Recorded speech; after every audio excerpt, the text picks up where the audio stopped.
there are 14 countries that the State Department of the United States of America is warning Americans they must exit right now. But there's one issue with that. The main issue is that flights are not leaving these countries. Flights are not entering these countries. The State Department just released a notice. You can see it in their WhatsApp group. The State Department has their own WhatsApp group. They said if you are in these countries, you better get out right this second. But they did not provide a way out. Yeah, that's something to think about. Like, we see everything that's happening, and they're saying is what, yesterday, March 2nd, they released that, and, you know, it's March 3rd. It's March 3rd for us, and I believe you guys right now. But, yeah, that's something to think about. They're telling us for a reason. What is that reason? The last time this happened, I know we was talking about 30 consulate workers. You know, they were recalled to the U.S. Yeah, right? 30 ambassadors. So ambassadors to those countries from America, not just consulate workers. These were ambassadors for diplomatic missions that would negotiate and talk about the relations the U.S. had with these countries throughout Africa, the Middle East, and a little bit of Asia. But it's all lining up right now to this moment. And I want you to hear these countries, okay? Do you see the security alert? It's pretty big. It's a pretty huge issue. If you are in Bahrain, if you're in Egypt, oh, my, they said if we know of some people that live in Egypt. If you are in Egypt as an American, they're saying, get the heck out of here right now. Now, this is a good one because in Egypt, you can go to Ethiopia. If you're in Egypt, you can go to Morocco, Tunisia. You can go in deeper to the continent. So that's probably like one of the best ones to be in if you have to be in a country on this list, because they would be able to get out. And then Iran, of course. What are Americans still doing in Iran? Who knows? Iraq, Israel, the West Bank. They are saying that the U.S. has failed because they are now telling the citizens in Israel, the American citizens, you need to flee. Get out of here right now. Something bad is about to happen. It's imminent danger. You need to get out of Israel. Israel is also a decent one because from Israel you can get to Egypt. From Egypt you can exodus into Africa, right? Okay, so it's pretty decent. It's not horrible. It's not like a Dubai. It's not like a Bahrain where you're just kind of trapped in the desert with nowhere to go. But let's continue on this list. Oh, it's crazy. Kuwait, Pakistan. Pakistan is one that you really have to leave as soon as possible as well. Qatar, I already mentioned Iraq, Jordan, Lebanon, Oman, Saudi Arabia, Syria, and Yemen. Of course, Dubai, the United Arab Emirates are on that list, and people have been coming saying, you know, none of this is a big deal. Dubai's perfectly fine. Everything's perfectly fine. But like, hundreds of missiles are flying across the sky. People are recording it on Twitter, showing you, oh, the Israelis are also showing they have their dome up, but they'll see missiles fly. And Iran has shot hundreds and hundreds and hundreds of missiles into Israel, and some of them do get through. So people are like, what happens when the dome goes down? Do not be in these areas. Do not. The U.S. Embassy has already told you, you're going to have to find your way out of Egypt. You're going to have to find your way out of Kuwait. You better walk across that border. You better bike across. You better figure something out, because what comes next just don't is know. Utter destruction. Exactly. Like, yeah, and we see what's happening to the U.S. embassies too in these territories, right? They're getting bombed. The people are starting to protest against these embassies and going to them and set fire and stuff like that. And they're getting bombed, literally. Yeah. They just announced the embassy in Saudi Arabia has been bombed by Iran.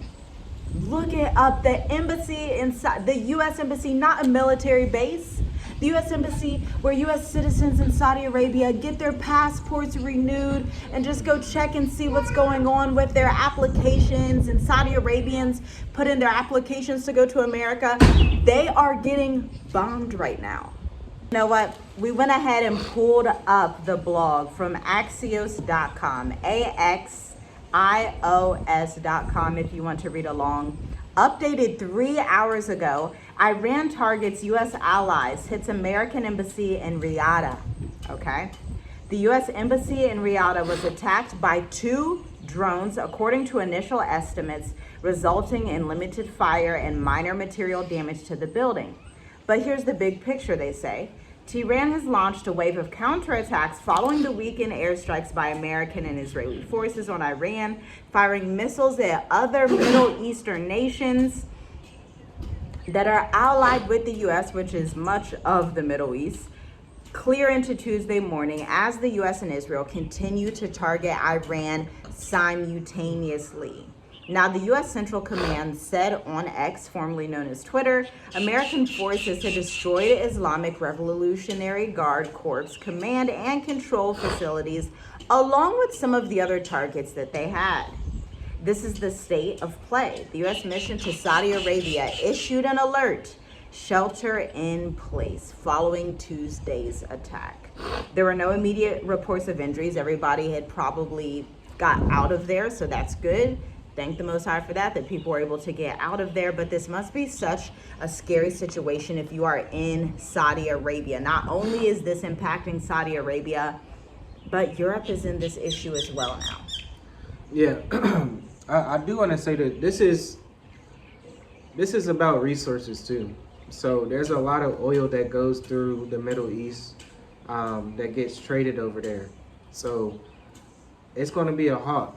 It's going to be a stop from trading, from shipping oil. So what I see, what Donald Trump did, he already knew what he was going to do when he took the Venezuelan president. He controlled that oil. You know, he's kind of like playing chess. You get what I'm saying? Because if this side of the world could not get oil, that's going to be a big problem.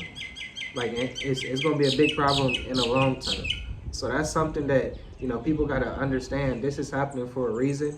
And, you know, I'm pretty sure Donald Trump, he's sitting on oil now. He's sitting on the resources that everyone needs. So oil prices just shot up yesterday. I think it's like $100 a barrel now. Yeah. So that's just something, you know, that's the big picture, really. Because it's always about the resources. You know, he was so strategic about this. If you look back, because hindsight is 2020, remember one of the top videos on our channel from that time period, which was just a few months ago, December, was 30 ambassadors were recalled. After he recalled those 30 ambassadors, he took out the president of Venezuela, not literally unalive, but put him in American custody so he could take control of Venezuelan oil. Now, at that time, everybody just thought maybe it had something to do with the trade war. He just wants America to expand and own more property, countries. But in their mind, the American military, they knew this was coming. They have prepared for this probably. And we're just seeing phase 1. They said, you haven't even seen the full-scale attack yet. Remember, they're saying this is going to last at least 4 to 5 weeks. And so the Strait of Hormuz, Iran has already said it's closed. They said if anybody even attempts, doesn't matter if it's Indonesia, China, Russia, America, Israel, Kuwait, anybody tries to go through that Strait of Hormuz, they said they're setting them ablaze. Like they will do whatever and set that boat on fire so that they cannot grab any of that oil, because Iran is backed against the wall, and Iran is like, everybody's coming for us, even though they shot down all the military stuff throughout the region for the U.S. They're like, we don't care about any of you all. What we just endured was too much. And so if you even come near this Strait of Hormuz, you're going to be set ablaze. But let's get to Europe, because the United Kingdom has also expressed the fact that they are not too happy about what Iran is doing in the Middle East. They said that they are going to back America. They are going to back Israel. They are going to back Western nations and their allies, including Saudi Arabia, especially since, I can't believe I have to tell you this.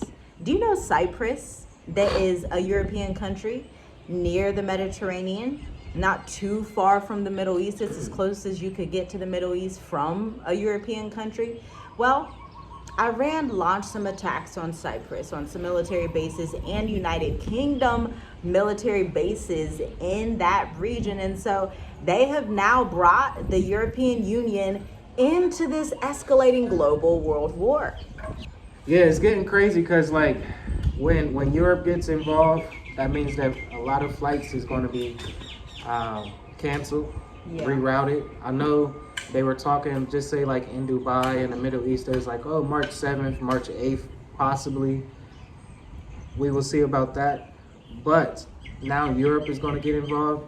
That means that there's a lot of flights that go through Europe and the Middle East, I'm telling you, especially to get to this side of the world. From America, right. So if you're thinking about flying, you got to be careful. You got to stay up to date of what's going on. Every hour, really, every day, you have to, because things are changing super fast. I know there's a couple flights possibly from Atlanta to Barbados, South Africa, or New Jersey to South Africa, or New Jersey to West Africa. So those are some routes that you will have to think about. But straight routes, straight to, or the just continent. one way flights. It's just going to be a little bit more expensive. So just be aware of that. Just be aware of that, because things are heating up. Europe is starting to be involved now. It's crazy. I really can't believe we're even reporting this right now. Like, it's just like really crazy. It's moving This fast. is from the NY Times, okay? And again, we're on day 4 of this escalation global conflict that is moving quicker than C-19 did in 2020. The government of Prime Minister Keir Starmer of the United Kingdom risks being dragged deeper into the conflict after allowing the U.S. military to use British bases for defensive purposes. Okay? So when missiles began striking Iran on Saturday, Britain made it clear that at first it did not take part in the American and Israeli attacks, and the British government refused to say whether it supported it.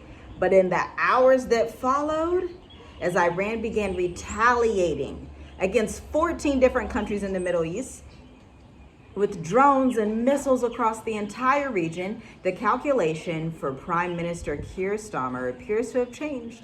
Sunday evening, Mr. Starmer announced that he had agreed to allow the U.S. to use some British military bases for a specific and limited defensive purpose to destroy Iranian missiles and storage deposits. And then later on Sunday came confirmation that an Iranian-made drone, so they got some nice drones, I guess, the Iranians, had crashed into a British airbase in Cyprus, but it did not cause casualties. So that was the first pinpoint that made the European Union and Europe in general enter the war, when the Iranian drone crashed in to a military base in Cyprus, which is located in Europe. And this was technically British territory, because if you go to a military base or an embassy in a foreign country, once you enter that space, it's technically US, UK, whatever base's territory, whatever embassy's territory. And so now they are like, wow, we've just been dragged into the war. So they came out publicly to say,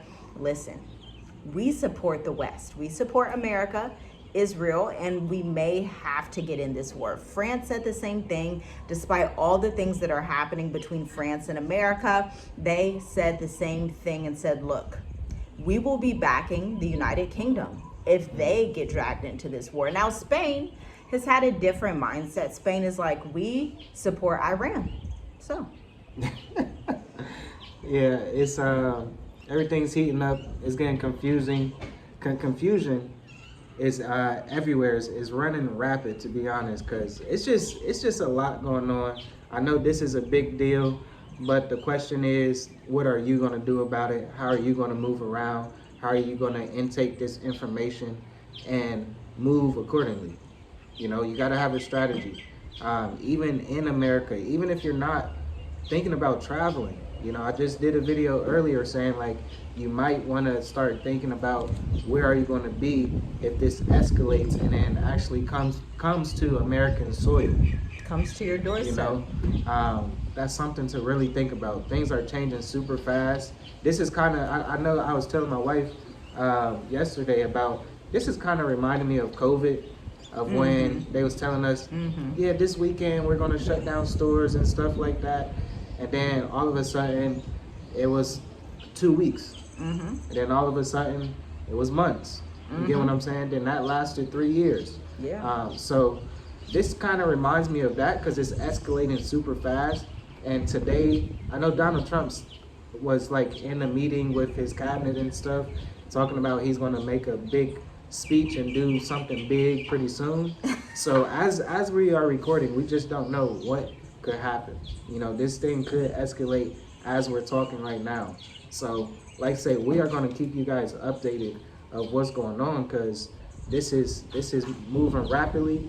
It's speeding up, and it's not going to wait on nobody. Like, anyway, it's really going to make you think about your position. Like, that's the most important part. Is you and your household. How are you going to move around this world when World War III is happening? Yeah, like, it's happening. It's question. Here. It's already started. Don't let nobody tell you otherwise. Watch the reports. Make sure you're in a safe space. If you're in the Middle East, hopefully there's just a way out. If I were you, I'd try to like exit out of Egypt. If I was in the Middle East, I'd try to find, I don't know how it's going to be possible, but some kind of way. If you could just get to Egypt, you would be able to get further south into the continent, okay? Because from Egypt, you could also fly to Kenya, you could fly to Ethiopia, you could fly to Senegal. You could just get out of that area. Versus if you're like super far near Kuwait, if you're deeper into Saudi Arabia, if you're beyond the Red Sea, hopefully not many people are in Pakistan, but if you're in those areas, the flights are not going into Southeast Asia. They're not going into India. They're not really going into any of those territories.